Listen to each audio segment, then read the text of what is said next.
केवल किसानों ने कानून की एक्सप्लेनेशन बहुत बारी हो चुकी है, डिटेल बड़ी बारी साझी कर चुकी है।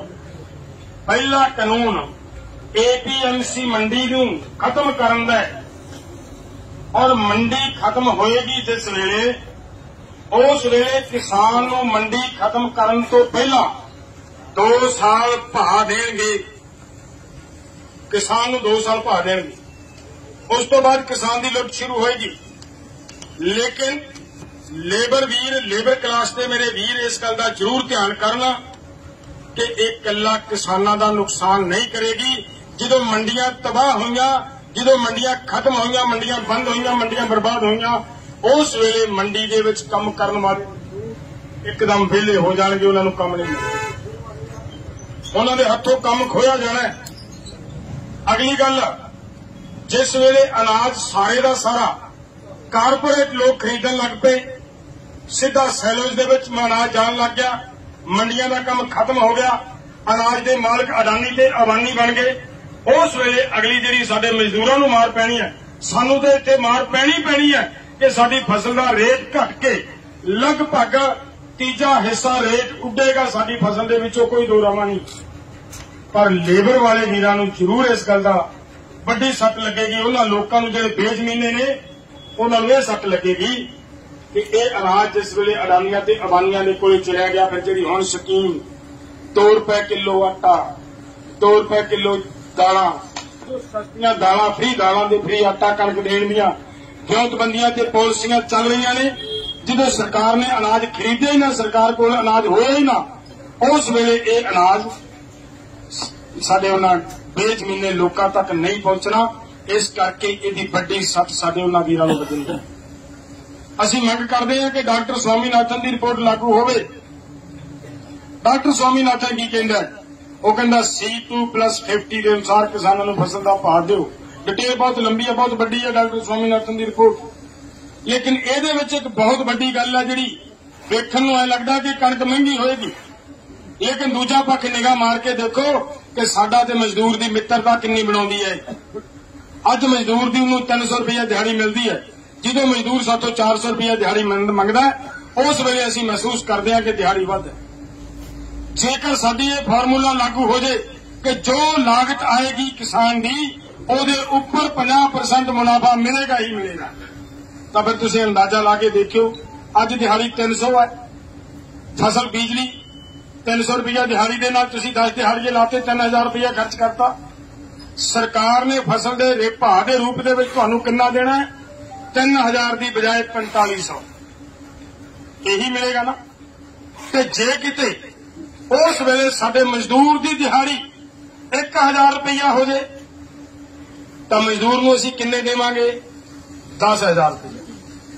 ते जिहड़ा 10000 देवांगे, उस 10000 ने 3 महीने 4 महीने बाद जो फसल के भाव के रूप च तुहाडे घरे आउणा, किन्ना आएगा मुड़ के?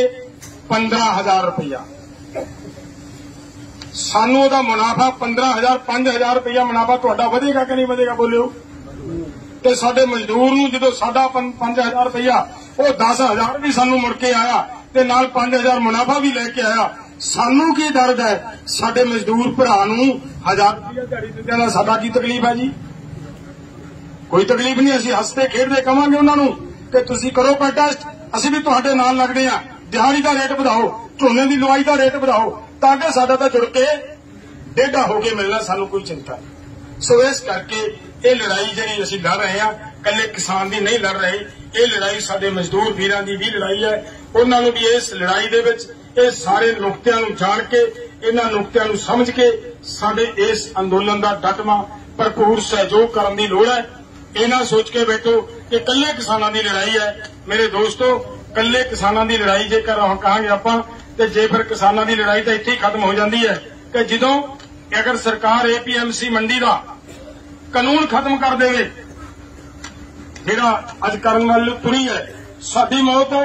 ते जेकर सरकार पहला कानून जिहड़ा लैके आ रही है उहनूं खत्म कर देवे तो समझ लो साडा मसला हल हो गया, सानू कोई दिक्कत नहीं है। दूगा ये असीं लड़ाई लड़ रहे हैं, जेकर असीं अगली लड़ाई लड़ रहे हैं ਉਹ ਕਿੰਨਾ ਲੋਕਾਂ ਦੀ ਲੜ ਰਹੇ ਆ, ਉਹ ਆਮ ਖਪਤਕਾਰ ਦੀ ਲੜਾਈ ਲੜ ਰਹੇ ਆ। ਜਿਹੜੀਆਂ ਇਨਸਾਨੀਅਤ ਕਮਿਊਨਿਟੀ ਐਕਟ ਦੇ ਵਿੱਚ ਸੋਧਾਂ ਕੀਤੀਆਂ ਉਹ ਆਮ ਲੋਕਾਂ ਨੂੰ ਪ੍ਰਭਾਵਿਤ ਕਰਨ ਵਾਲੀਆਂ ਨੇ, ਉਹ ਆਮ ਲੋਕਾਂ ਦੀ ਲੜਾਈ ਲੜ ਰਹੇ ਹਾਂ ਅਸੀਂ। ਸੋ ਇਸ ਕਰਕੇ ਅਗਰ ਸਟੈਂਡ ਲੈ ਕੇ ਅਸੀਂ ਖੜੇ ਹਾਂ, ਆਮ ਲੋਕਾਂ ਦੀ ਖਾਤਰ ਸਟੈਂਡ ਲੈ ਕੇ ਖੜੇ ਹਾਂ, ਤਾਂ ਸਾਰੇ ਸਾਡੇ ਵੀਰਾਂ ਨੂੰ, ਜਿਹੜੇ ਆਮ ਜਨਤਾ ਜਿਨ੍ਹਾਂ ਨੇ ਬੜਾ ਭਰਪੂਰ ਸਹਿਯੋਗ ਦਿੱਤਾ ਹੈ, ਉਹਨਾਂ ਨੂੰ ਇਸ ਸਹਿਯੋਗ ਨੂੰ ਹੋਰ ਵਧਾਉਣਾ ਚਾਹੀਦਾ ਹੈ। ਮਜ਼ਦੂਰ ਵੀਰਾਂ ਨੂੰ ਘਰਾਂ ਦੇ ਵਿੱਚੋਂ ਨਿਕਲ ਕੇ ਇਸ ਅੰਦੋਲਨ ਦੇ ਸਹਿਯੋਗੀ ਬਣਨਾ ਚਾਹੀਦਾ ਹੈ। ਔਰ ਸਾਨੂੰ ਸਾਰਿਆਂ ਨੂੰ ਡਟ ਕੇ, ਮੇਰੇ ਦੋਸਤੋ, ਮੈਂ ਫਿਰ ਬੇਨਤੀ ਕਰਦੇ ਹਾਂ ਕਿ ਅਗਰ ਇਹ ਕਾਨੂੰਨ ਲਾਗੂ ਹੋ ਗਏ ਤਾਂ ਮੈਂ ਦਾਅਵੇ ਨਾਲ ਗੱਲ ਕਰਦਾ ਕਿ ਤੁਹਾਡੇ ਬੱਚੇ ਨਹੀਂ ਬਚਣਗੇ, ਤੁਹਾਡੇ ਬੱਚੇ ਗਲਾਂ ਦੇ ਵਿੱਚ ਫਾਹੇ ਪਾ ਪਾ ਕੇ ਮਰਨਗੇ, ਤੁਹਾਡੀਆਂ ਧੀਆਂ ਤੇ ਨੂੰਹਾਂ ਦੀ ਇੱਜ਼ਤ ਇਹ ਕਾਰਪੋਰੇਟ ਲੋਕ ਆਪਣੀਆਂ ਫੈਕਟਰੀਆਂ ਕਾਰਖਾਨਿਆਂ ਦੇ ਵਿੱਚ ਲੁੱਟਣਗੇ। ਇਹਨੂੰ ਅਗਰ ਬਚਾਉਣਾ ਹੈ ਤਾਂ ਇੱਕੋ ਹੀ ਰਸਤਾ ਸਾਡੇ ਕੋਲੇ ਕਿ ਤੁਸੀਂ ਜ਼ਿੰਮੇਵਾਰ ਹੋ, ਤੁਸੀਂ ਜਥੇਬੰਦੀ ਦੀ ਕਰੀਮ ਹੋ, ਤੁਹਾਡੀ ਜ਼ਿੰਮੇਵਾਰੀ ਬਣ ਜਾਏ, ਤੁਹਾਡੇ ਤੇ ਭਾਰ ਆਏ ਕਿ ਤੁਸੀਂ ਆਪਦੇ ਇਲਾਕੇ ਦੇ ਵਿੱਚ ਆਪਦੇ ਲੋਕਾਂ ਨੂੰ ਤਕੜੇ ਹੋ ਕੇ ਇਹਦੇ ਨਾਲ ਜੋੜੋ ਔਰ ਇਸ ਦੇ ਵਿੱਚ ਸ਼ਮੂਲੀਅਤ ਕਰਾਓ ਤਾਂ ਕਿ ਆਪਾਂ ਇਹਨੂੰ ਜਿੱਤ ਵੱਲ ਲਿਜਾ ਸਕੀਏ। ਜਿੱਤੇ ਬਗੈਰ, ਅੰਦੋਲਨ ਜਿੱਤੇ ਬਗੈਰ ਸਾਡਾ ਜਿਉਣਾ ਸੰਭਵ ਨਹੀਂ ਮੇਰੇ ਦੋਸਤੋ। ਇਸ ਕਰਕੇ ਹਰ ਹਾਲ ਦੇ ਵਿੱਚ ਇਹ ਅੰਦੋਲਨ ਜਿੱਤਣਾ ਹੈ, ਜਿੱਤਣਾ ਹੈ, ਜਿੱਤਣਾ ਹੈ। ਕਿਸੇ ਕੀਮਤ ਦੇ ਉੱਤੇ ਸਮਝੌਤੇ ਨਹੀਂ ਹੋ ਸਕਦੇ। ਮੇਰੀ ਲਾਸਟ ਦੇ ਉੱਤੇ ਸਾਰਿਆਂ ਨੂੰ ਫਿਰ ਅਪੀਲ ਹੈ ਕਿ ਦੋਸਤੋ ਹਾਜ਼ਰੀ ਵਧਾਓ। ਲਾਸਟ ਸਮਾਂ ਤੁਹਾਡੇ ਕੋਲ ਇਹਨਾਂ ਸੁਧਾਰ ਕਰ ਲਓ ਆਪਣੇ ਆਪ 'ਚ, ਆਪਣੀਆਂ ਜ਼ਿੰਮੇਵਾਰੀਆਂ ਨੂੰ ਸਮਝੋ, ਆਪਣੀਆਂ ਜ਼ਿੰਮੇਵਾਰੀਆਂ ਨੂੰ ਚੱਕ ਲਓ। ਅਗਰ ਤੁਸੀਂ ਸਾਰੇ ਜਾਣੇ ਆਪਦੀ ਆਪਦੀ ਜ਼ਿੰਮੇਵਾਰੀ ਚੱਕੋਗੇ ਤਾਂ ਇਹ ਤੁਸੀਂ ਕੱਲਾ ਲੋਕਾਂ ਨਾਲ ਨਹੀਂ, ਤੁਸੀਂ ਆਪਦੀ ਔਲਾਦ ਨਾਲ ਵੀ ਇਨਸਾਫ ਕਰ ਰਹੇ ਹੋ। ਅਗਰ ਤੁਸੀਂ ਇਸ ਜ਼ਿੰਮੇਵਾਰੀ ਤੋਂ ਅਹੁਦੇ ਲੈ ਕੇ ਘਰੇ ਬੈਠਦੇ ਹੋ ਤੇ ਭੱਜਦੇ ਹੋ, ਕੱਲੇ ਲੋਕਾਂ ਨਾਲ ਦੇਸ਼ ਧਰੋਹ ਨਹੀਂ ਕਰ ਰਹੇ, ਲੋਕਾਂ ਨਾਲ ਵਿਦਰੋਹ ਨਹੀਂ ਕਰ ਰਹੇ, ਤੁਸੀਂ ਆਪਣੀ ਔਲਾਦ ਤੇ ਵੀ ਦੁਸ਼ਮਣ ਹੋ। ਕਿਉਂਕਿ ਤੁਹਾਡੇ ਮੋਢਿਆਂ ਤੇ ਭਾਰ ਹੈ, ਲੋਕਾਂ ਨੇ ਤੁਹਾਨੂੰ ਜ਼ਿੰਮੇਵਾਰੀ ਦਿੱਤੀ ਹੈ। ਉਸ ਜ਼ਿੰਮੇਵਾਰੀ ਤੇ ਜੇਕਰ ਤੁਸੀਂ ਨਿਭਾਉਂਦੇ ਨਹੀਂ ਤਾਂ ਫਿਰ ਤੁਸੀਂ ਆਪਦੀ ਔਲਾਦ ਦੇ ਵੀ ਔਰ ਆਪਦੇ ਲੋਕਾਂ ਦੇ ਸਾਹਮਣੇ ਵੀ ਜਵਾਬ ਦਿਓ ਔਰ ਲੋਕਾਂ ਬੱਚਿਆਂ ਦੇ ਸਾਹਮਣੇ ਫਿਰ ਜਵਾਬ ਦਿੱਤੇ ਨਹੀਂ ਜਾਣੇ। ਦੋਸਤੋ ਮੇਰੀ ਇੰਨੀ ਹਾਜ਼ਰੀ ਪ੍ਰਵਾਨ ਕਰ ਲਿਓ। ਫਿਰ ਯਾਦ ਕਰਿਓ, ਏਕਤਾ ਬਣਾਓ। ਆਪਾਂ ਮੀਟਿੰਗਾਂ ਜਿਹੜੀਆਂ ਤੁਹਾਨੂੰ ਦਿੱਤੀਆਂ ਉਹ ਮੀਟਿੰਗਾਂ ਆਪਾਂ ਕਰਾਂਗੇ, ਬੈਠ ਕੇ ਕਰਾਂਗੇ। ਗਿਲੇ ਸ਼ਿਕਵੇ ਸਾਰਿਆਂ ਦੇ ਦੂਰ ਕਰਨ ਦੀ ਕੋਸ਼ਿਸ਼ ਹੋਏਗੀ। ਕਿਸੇ ਨੂੰ ਸਾਡਾ ਥੱਲੇ ਲਾਉਣਾ ਕੋਈ ਨਿਸ਼ਾਨਾ ਨਹੀਂ, ਕਿਸੇ ਨੂੰ ਉੱਪਰ ਚੱਕਣਾ ਸਾਡਾ ਕੋਈ ਨਿਸ਼ਾਨਾ ਨਹੀਂ। ਇੱਕ ਨਿਸ਼ਾਨਾ ਸਾਡਾ ਜ਼ਰੂਰ ਹੈ ਕਿ ਅਸੀਂ ਏਕਤਾ ਨਹੀਂ ਟੁੱਟਣ ਦੇਣੀ। ਇਹ ਸਾਡਾ ਚਾਰਾ ਹੈ ਮੇਰੇ ਦੋਸਤੋ। ਅਸੀਂ ਜਥੇਬੰਦੀਆਂ ਦੇ ਵਿੱਚ ਵੀ ਬਹੁਤ ਵਾਰੀ ਅੰਦਰ ਭਿੜਦੇ ਹਾਂ, ਲੇਕਿਨ ਕੋਸ਼ਿਸ਼ ਇਹੀ ਹੁੰਦੀ ਹੈ ਕਿ ਫੈਸਲੇ ਸਹੀ ਹੋਣ, ਏਕਤਾ ਬਣੀ ਰਹੇ, ਉਸ ਏਕਤਾ ਨੂੰ ਬਰਕਰਾਰ ਰੱਖਣਾ ਹੈ। ਸੋ ਧੰਨਵਾਦ। ਵਾਹਿਗੁਰੂ ਜੀ ਕਾ ਖਾਲਸਾ, ਵਾਹਿਗੁਰੂ ਜੀ ਕੀ ਫਤਿਹ।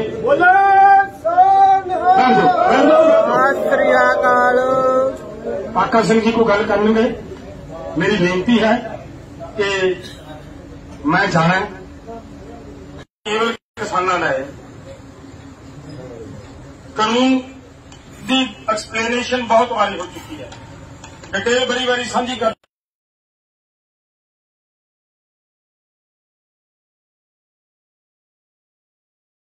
केवल किसानों का है,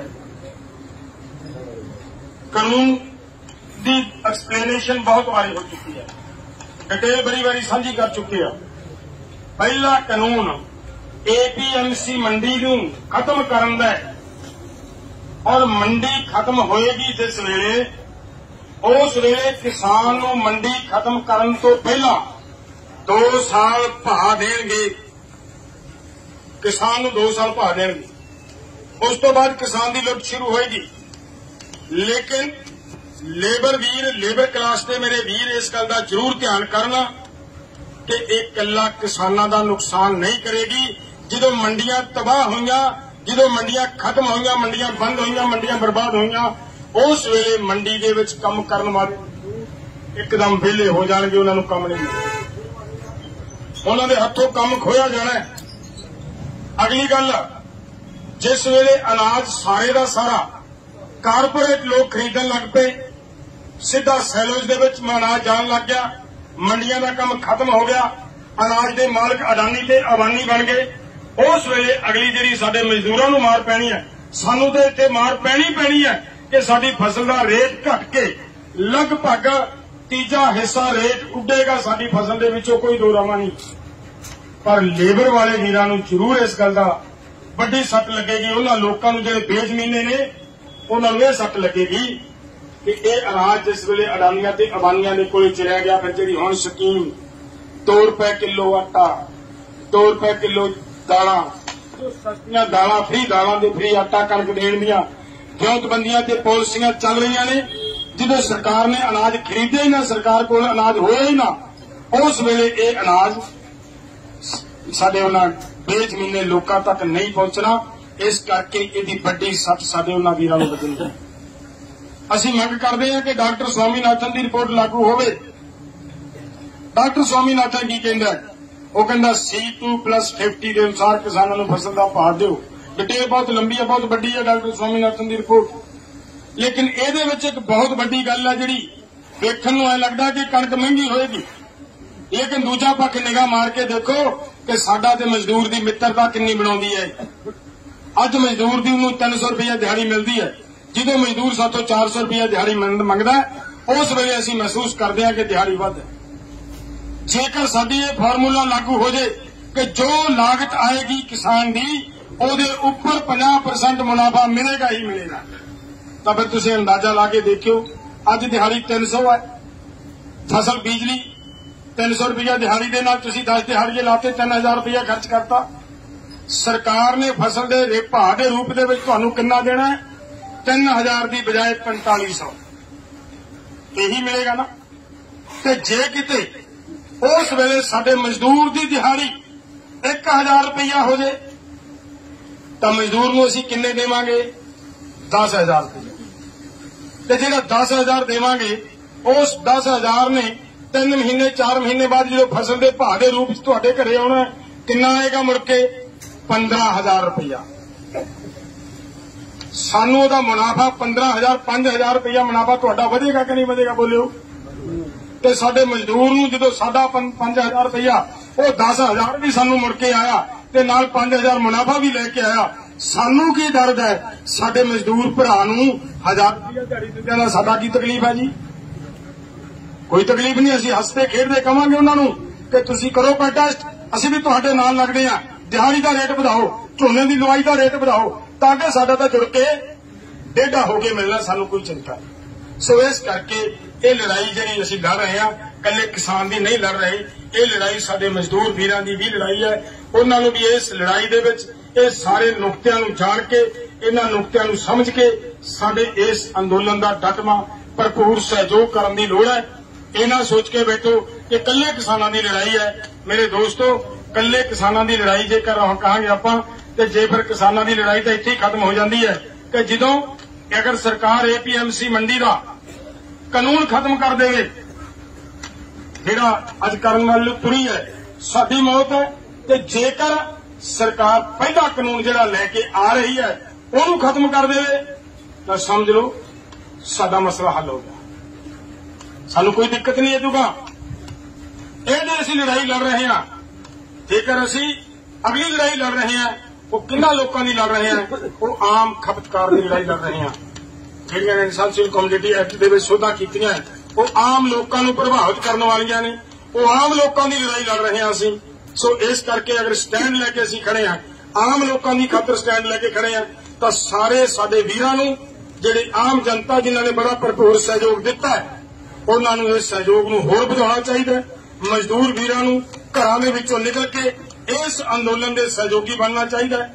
ਔਰ ਸਾਨੂੰ ਸਾਰਿਆਂ ਨੂੰ ਡਟ ਕੇ, ਮੇਰੇ ਦੋਸਤੋ, ਮੈਂ ਫਿਰ ਬੇਨਤੀ ਕਰਦੇ ਹਾਂ ਕਿ ਅਗਰ ਇਹ ਕਾਨੂੰਨ ਲਾਗੂ ਹੋ ਗਏ ਤਾਂ ਮੈਂ ਦਾਅਵੇ ਨਾਲ ਗੱਲ ਕਰਦਾ ਕਿ ਤੁਹਾਡੇ ਬੱਚੇ ਨਹੀਂ ਬਚਣਗੇ, ਤੁਹਾਡੇ ਬੱਚੇ ਗਲਾਂ ਦੇ ਵਿੱਚ ਫਾਹੇ ਪਾ ਪਾ ਕੇ ਮਰਨਗੇ, ਤੁਹਾਡੀਆਂ ਧੀਆਂ ਤੇ ਨੂੰਹਾਂ ਦੀ ਇੱਜ਼ਤ ਇਹ ਕਾਰਪੋਰੇਟ ਲੋਕ ਆਪਣੀਆਂ ਫੈਕਟਰੀਆਂ ਕਾਰਖਾਨਿਆਂ ਦੇ ਵਿੱਚ ਲੁੱਟਣਗੇ। ਇਹਨੂੰ ਅਗਰ ਬਚਾਉਣਾ ਹੈ ਤਾਂ ਇੱਕੋ ਹੀ ਰਸਤਾ ਸਾਡੇ ਕੋਲੇ ਕਿ ਤੁਸੀਂ ਜ਼ਿੰਮੇਵਾਰ ਹੋ, ਤੁਸੀਂ ਜਥੇਬੰਦੀ ਦੀ ਕਰੀਮ ਹੋ, ਤੁਹਾਡੀ ਜ਼ਿੰਮੇਵਾਰੀ ਬਣਦੀ ਹੈ, ਤੁਹਾਡੇ ਤੇ ਭਾਰ ਹੈ ਕਿ ਤੁਸੀਂ ਆਪਦੇ ਇਲਾਕੇ ਦੇ ਵਿੱਚ ਆਪਦੇ ਲੋਕਾਂ ਨੂੰ ਤਕੜੇ ਹੋ ਕੇ ਇਹਦੇ ਨਾਲ ਜੋੜੋ ਔਰ ਇਸ ਦੇ ਵਿੱਚ ਸ਼ਮੂਲੀਅਤ ਕਰਾਓ ਤਾਂ ਕਿ ਆਪਾਂ ਇਹਨੂੰ ਜਿੱਤ ਵੱਲ ਲਿਜਾ ਸਕੀਏ। ਜਿੱਤੇ ਬਗੈਰ, ਅੰਦੋਲਨ ਜਿੱਤੇ ਬਗੈਰ ਸਾਡਾ ਜਿਉਣਾ ਸੰਭਵ ਨਹੀਂ ਮੇਰੇ ਦੋਸਤੋ। ਇਸ ਕਰਕੇ ਹਰ ਹਾਲ ਦੇ ਵਿੱਚ ਇਹ ਅੰਦੋਲਨ ਜਿੱਤਣਾ ਹੈ, ਜਿੱਤਣਾ ਹੈ, ਜਿੱਤਣਾ ਹੈ। ਕਿਸੇ ਕੀਮਤ ਦੇ ਉੱਤੇ ਸਮਝੌਤੇ ਨਹੀਂ ਹੋ ਸਕਦੇ। ਮੇਰੀ ਲਾਸਟ ਤੇ ਸਾਰਿਆਂ ਨੂੰ ਫਿਰ ਅਪੀਲ ਹੈ कि दोस्तों हाजरी बनाओ, लास्ट समय तुहाडे कोल इन्ना सुधार कर लो अपने आप च, अपनियां जिम्मेवारियां नूं समझो, अपनियां जिम्मेवारियां नूं चक लो। अगर तुसीं सारे जने आपदी आपदी जिम्मेवारी चकोगे तां इह तुसीं कल्ला लोकां नाल नहीं, तुसीं आपदी औलाद नाल भी इंसाफ कर रहे हो। अगर तुसीं इस जिम्मेवारी को अहुदे लैके घरे बैठदे हो ते भजदे हो, कल्ले लोकां नाल देश धरोह नहीं कर रहे, लोकां नाल विद्रोह नहीं कर रहे, तुसीं अपनी औलाद दे भी दुश्मन हो, क्योंकि तुहाडे मोढिਆਂ ते भार है। लोकां ने तुहानूं जिम्मेवारी दित्ती है, उस जिम्मेवारी ते जेकर तुसीं निभाउंदे नहीं तां फिर तुसीं आपदी औलाद दे भी और आपदे लोकां दे सामने भी जवाब दिओ, और लोकां बच्चों के सामने फिर जवाब दिते नहीं जाने। दोस्तों मेरी इन्नी हाजरी प्रवान कर लिओ, फिर याद करियो, एकता बनाओ। आपां मीटिंगां जिहड़ियां तुहानूं दित्तियां वो मीटिंगां आपां करांगे, बैठ के करांगे, गिले शिकवे सारिਆਂ ने दूर करने की कोशिश होएगी। किसी नूं साडा थल्ले लाउणा कोई निशाना नहीं, किसी नूं उपर चकना साडा कोई निशाना नहीं। एक निशाना साडा जरूर है कि असीं एकता नहीं टुटण देनी, ये साडा चारा है। मेरे दोस्तों असीं जथेबंदियां दे विच भी बहुत बारी अंदर भिड़दे हैं, लेकिन कोशिश यही हुंदी है कि फैसले सही होण, एकता बनी रहे, उस एकता नूं बरकरार रखना है। सो धन्नवाद। वाहिगुरू जी का खालसा, वाहिगुरू जी की फतेह।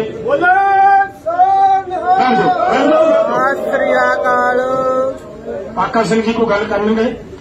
मेरी बेनती है कि मैं जाना केवल किसानां दा है, कानून की एक्सप्लेनेशन बहुत